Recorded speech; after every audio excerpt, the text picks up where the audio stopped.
chaque fois que tu commences à filmer, tu fais un choix. C'est jamais du hasard. Enfin, ça devrait ne jamais être le cas. Parce que la manière dont tu bouges ta caméra raconte déjà quelque chose avant même que ton acteur parle, avant même que le spectateur comprenne ce qu'il est en train de regarder. Une image, elle peut rassurer, elle peut stresser, elle peut te mettre à distance ou au contraire, te faire rentrer dans la peau d'un personnage. Et pourtant, je vois encore énormément de vidéastes choisir leur façon de filmer uniquement en fonction du matériel qu'ils ont sous la main. Ou de « on fait comme ça d'habitude »,« j'ai vu d'autres gens faire comme ci, comme ça », et pas en fonction de l'image, de ce que l'image doit raconter. Donc aujourd'hui, on va parler d'un truc fondamental, le sens des mouvements de ta caméra. C'est pas pour te dire « il faut filmer comme ci ou comme ça », ou « achète ci, achète ça », mais pour t'aider à comprendre pourquoi tu choisis une image stable ou au contraire volontairement instable.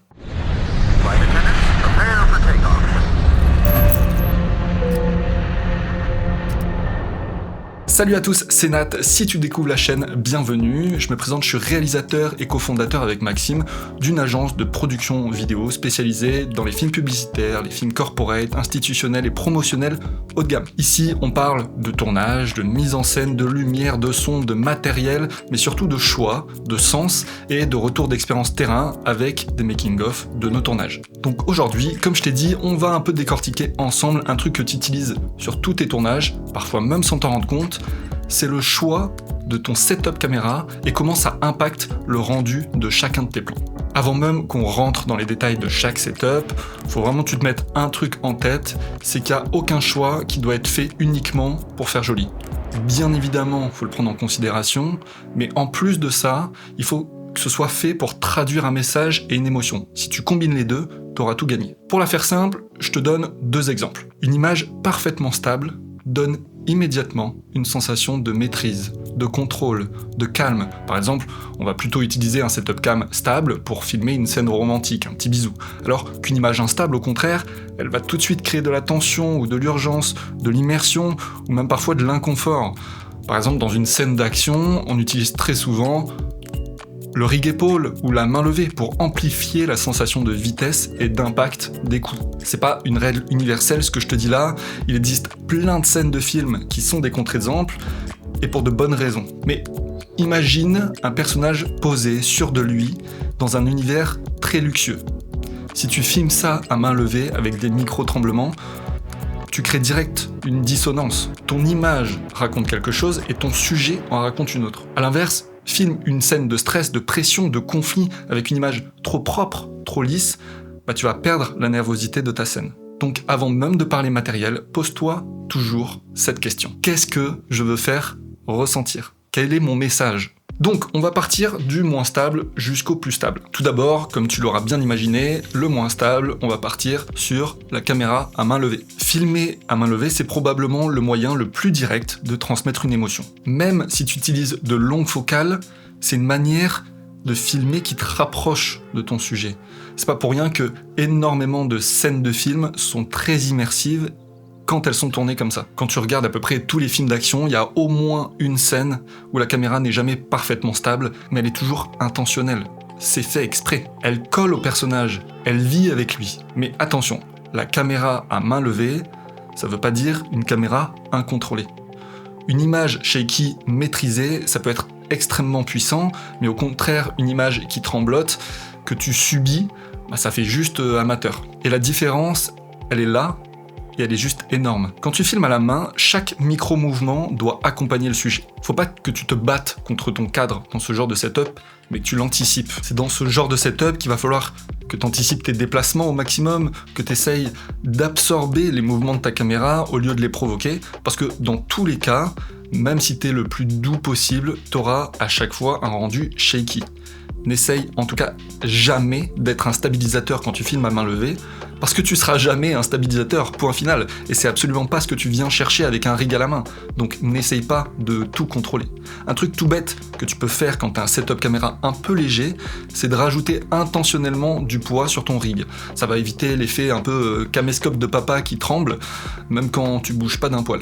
Une caméra trop légère, ça accentue les tremblements, et qu'un boîtier un peu plus lourd, un setup plus chargé par exemple, tu peux mettre une batterie Veloc, un moniteur, des contrepoids, ça va te donner de l'inertie et donc du contrôle. Ton image, elle va tout de suite devenir plus stable, plus posé, sans perdre le côté organique parce que c'est pas l'idée encore une fois, on veut garder ce côté naturel, shaky. Autre point hyper important sur lequel tu peux taffer, c'est ta posture à toi. Si tu filmes les bras tendus, ça va être très compliqué pour toi. Déjà, si t'as un setup qui commence à peser son poids, tes lombaires elles vont littéralement décéder au bout de 3 tournages, donc c'est pas fou. Et il y a une règle simple à comprendre, plus t'as de points d'appui, plus tu seras stable. Donc moi je te conseille de rapprocher au maximum la caméra de ton corps, de coller tes coudes, de respirer calmement, et là tu vas vraiment obtenir le rendu organique que t'aimes tant dans ce genre de setup, mais que t'arrives rarement à égaler. Et c'est typiquement le rendu que j'utilise quand je veux quelque chose de vivant, de sincère, de presque documentaire. Mais au contraire, je vais jamais utiliser ça sur un plan produit de luxe, jamais sur une scène censée rassurer ou poser une ambiance premium. Ça va pas du tout marcher. Parce que dans ces cas-là, le moindre tremblement, ça devient vraiment un parasite pour ton discours. Ensuite, entre la caméra à main levée et une image ultra stable, il y a un entre-deux que je trouve personnellement super intéressant, c'est le rig épaule. Le rig épaule, il va t'apporter une stabilité mécanique, mais surtout, il va garder une présence humaine. Tu sens encore qu'il y a un opérateur derrière la cam, mais tous les micro-tremblements qui peuvent être parasites, ils vont s'estomper. C'est un rendu qu'on retrouve énormément dans le cinéma classique, les films dramatiques, les scènes dialoguées. Regarde, la plupart du temps dans les films, quand tu as une discussion entre deux personnes fixes, la caméra, elle est stable, mais elle est jamais figée. Et ça donne presque le sentiment de voir à travers les yeux de l'acteur avec un mouvement humain très réaliste. Le rendu du rig épaule, c'est vraiment une image qui va ancrer ton sujet dans le réel. Techniquement, c'est aussi un énorme avantage sur tes tournages quand ils sont un peu longs. Parce que tu peux rester immobile pendant des heures, suivre un personnage, enchaîner des prises, sans que la fatigue arrive, et par rapport à la main levée, c'est vraiment beaucoup moins épuisant. Et c'est souvent un excellent compromis pour dynamiser tes interviews, tes scènes dialoguées, des plans où tu veux garder de la proximité sans tomber dans le tout fixe ou tremblant dans tous les sens. Ensuite, on arrive sur le stabilisateur. Alors là, gros point, ce stabilisateur, parce qu'il y a plein de choses à dire dessus. Pas forcément que des bonnes choses. Quand tu commences la vidéo, t'es très souvent omnubilé par les gimbals. Tu te dis que rien n'est faisable sans ce divin stabilisateur. J'ai été le premier dans ce cas, j'assume, jetez-moi la pierre, y a pas de souci. Or, c'est probablement l'un des outils les plus mal utilisés aujourd'hui, surtout par les débutants. En gros, un plan gimbal, par défaut, il faut que tu comprennes, c'est que ça te donne une sensation de flottement. Tout glisse, tout est doux, tout est propre. Alors, ça peut être magnifique ou complètement hors sujet. Le problème, c'est que beaucoup de gens utilisent le gimbal parce que c'est plus pro. Ça ressemble aux images de mes youtubeurs préférés, c'est comme ça que tout le monde fait, et pas parce que ça sert ton film. Un mouvement trop lisse sur une scène censée être tendue, ça va tuer complètement l'émotion. Tu regardes une scène censée être stressante, mais ton cerveau ressent du calme. Forcément, il y a un truc qui colle pas. À l'inverse, un plan ultra fluide dans un univers architectural, luxe, immobilier, produit, ça fonctionne parfaitement. Et il faut pas non plus ne jamais utiliser le stabilisateur. C'est pas ce que je dis, c'est un super outil. Parce que ça raconte la maîtrise, la fluidité, la sérénité. Un bon plan gimbal, c'est un plan où tu oublies totalement le mouvement. Il va te permettre d'accompagner ton spectateur, de révéler une scène ou un lieu. Donc, mon conseil perso, c'est avant d'utiliser ton stable, pose-toi vraiment la question de est-ce que je peux filmer d'une autre manière et est-ce que ça serait pas plus logique ? Globalement, le gimbal, personnellement, je trouve ça assez robotique et j'évite de l'utiliser. Donc pour compléter ces 3 premiers types de setup cam, je veux te parler de l'EasyRig. Alors, pour ceux qui connaîtraient pas l'EasyRig, c'est en gros un sac à dos avec une perche qui arrive au-dessus de ta tête qui va permettre de soutenir ton setup, le poids de ton setup.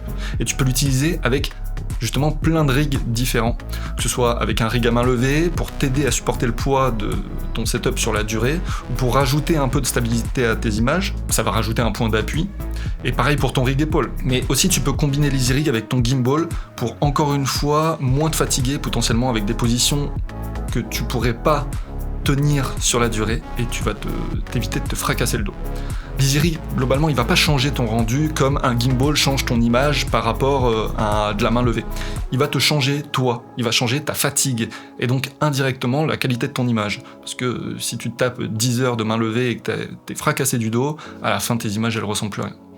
moins t'es fatigué, plus tes mouvements sont précis. Et plus tes mouvements sont précis, plus ton image est cohérente. Et sur une grosse journée sans Easy Rig, tu vas forcément compenser à un moment ta fatigue musculaire. Même si pour beaucoup de débutants, c'est vraiment un outil qui professionnalise ton image, ça fait beau devant le client, faut vraiment pas le voir comme un outil sexy, mais vraiment comme un outil extrêmement intelligent. C'est pas du tout à utiliser tout le temps, mais ça peut vraiment te sauver la vie. Ok, maintenant on va passer aux setups qui vont énormément stabiliser ton image. Et en premier, on va parler du dolly. Le dolly, c'est quoi? C'est globalement un slider, mais en plus gros, plus stable, et tu vas pouvoir contrôler manuellement la vitesse de translation tout en gardant la main sur le tilt et le pan de ta caméra. C'est pour moi un de mes setups préférés qui permet d'obtenir des plans très cinoches, super doux, super contrôlés, qui reste organique parce que tu as la main sur tous les mouvements en même temps. Par contre, à bien anticiper, c'est que ça demande de l'entraînement pour obtenir le rendu que tu veux.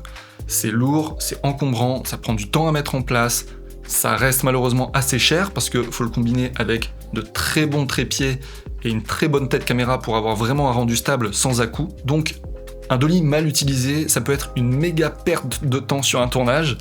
Mais si c'est maîtrisé, perso c'est un super outil que je vous recommande à utiliser pour beaucoup de scènes différentes. Et pour finir cette vidéo, tu l'auras deviné, on va parler évidemment des plans fixes au trépied. C'est un style qui revient très fort à la mode ces derniers temps, et pour de bonnes raisons je trouve. C'est un type de plan qui redonne parfaitement sa place au fond et au sens des images filmées. Le trépied, c'est souvent le premier truc qu'on achète quand on commence la vidéo, quand on débute, et qu'on délaisse. Parce que c'est pas sexy à première vue et on est souvent attiré par des choses dynamiques, du stab, des sliders, tutti quanti. Mais en réalité, c'est un des outils les plus puissants que t'aies. Un plan fixe, bien cadré, bien composé, il peut être infiniment plus fort qu'un plan en mouvement inutile. Ça impose le silence, l'observation, et ça oblige le spectateur à regarder ce qui se passe dans le cadre sans être distrait par les mouvements. C'est souvent le meilleur choix quand tu veux vraiment laisser une performance, un décor, une émotion faire le travail. Et parfois, c'est exactement ce qu'il te faut. Donc pour conclure, si tu as une seule chose à retenir, c'est ça. Le choix du matériel que tu utilises influe sur beaucoup de paramètres, que ce soit toi et ton confort de tournage, mais aussi sur l'émotion et le message que tu veux faire passer à travers tes images. Donc s'il te plaît, ne choisis plus jamais un type de mouvement parce que tu as ce type ou ce type de matos. Choisis-le pour servir ton propos. Bien sûr, je suis personne pour te dire que le matériel compte pas, c'est totalement faux, ça compte. Mais déjà, juste avec une caméra et un trépied, t'as 10 000 manières de filmer une scène différemment. Donc, plutôt que d'utiliser bêtement un setup plutôt qu'un autre, maintenant, j'espère que tu te poseras les bonnes questions. En tout cas, merci beaucoup d'avoir suivi cette vidéo, j'espère qu'elle t'a plu. Si jamais c'est le cas, n'hésite pas à me le dire en commentaire ou à me poser tes questions. J'y répondrai avec grand plaisir. N'oublie pas de t'abonner, c'est un soutien de fou pour nous, pour la chaîne. Donc je te remercie par avance pour ton soutien et en attendant, je te dis à la prochaine. C'était Nat. Ciao.